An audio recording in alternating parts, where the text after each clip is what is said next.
Dans de nombreuses vidéos, j'ai dit que le cerveau n'était pas multitâche.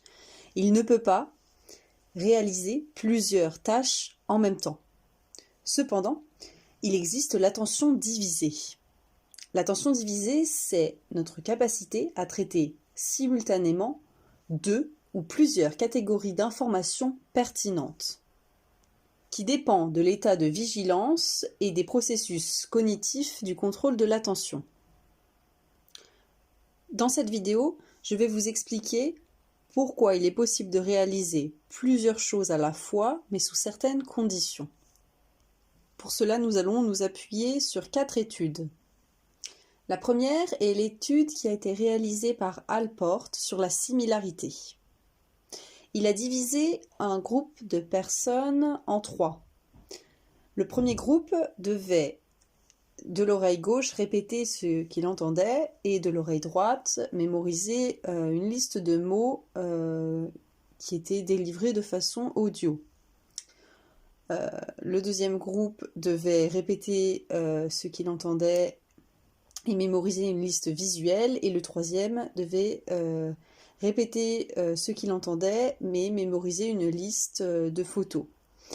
Et c'est dans ce dernier cas que les résultats ont été les plus grands, puisque les informations sont le moins similaires possible. Alors que dans le premier groupe, lorsqu'on doit répéter ce qu'on entend et à la fois mémoriser une liste audio, c'est des informations qui sont extrêmement similaires, et donc la réussite était simplement de 55%.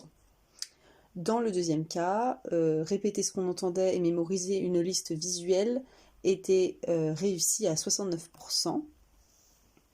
Alors que voilà, dans ce dernier cas, où la liste de photos c'est quand même quelque chose de très différent, on avait une réussite à 92%, donc nettement supérieure.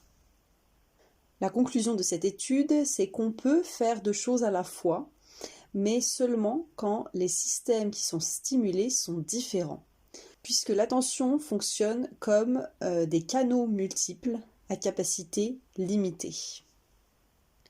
La deuxième étude, elle porte sur la difficulté. C'est Sullivan qui l'a réalisée en 1976.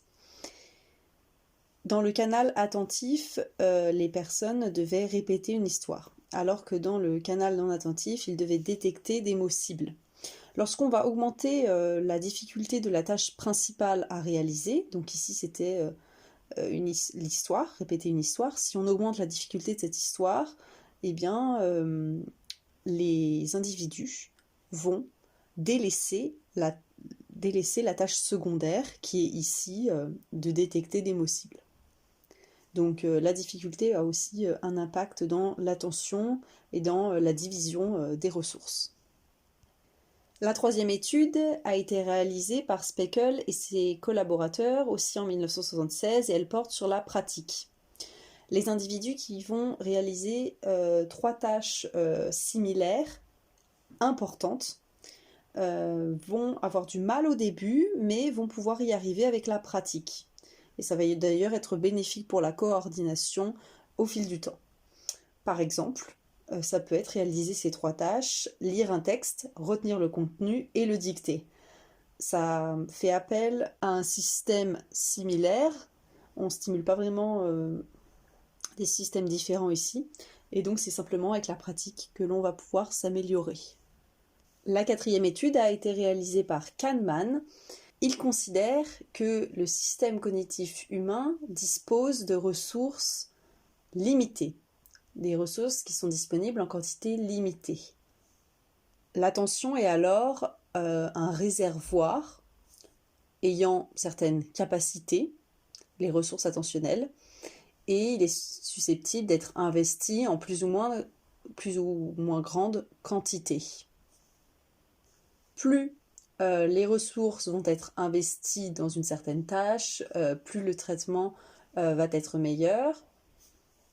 Si on se concentre uniquement sur une tâche, on va améliorer le traitement de celle-ci, donc améliorer sa qualité et ses performances. Et ce sur quoi on n'a pas porté notre attention, qu'est-ce qu'il devient ? Eh bien, si on a quand même envie de porter notre attention dessus par la suite, on pourrait quand même le faire, mais simplement avec nos ressources qui vont les ressources restantes.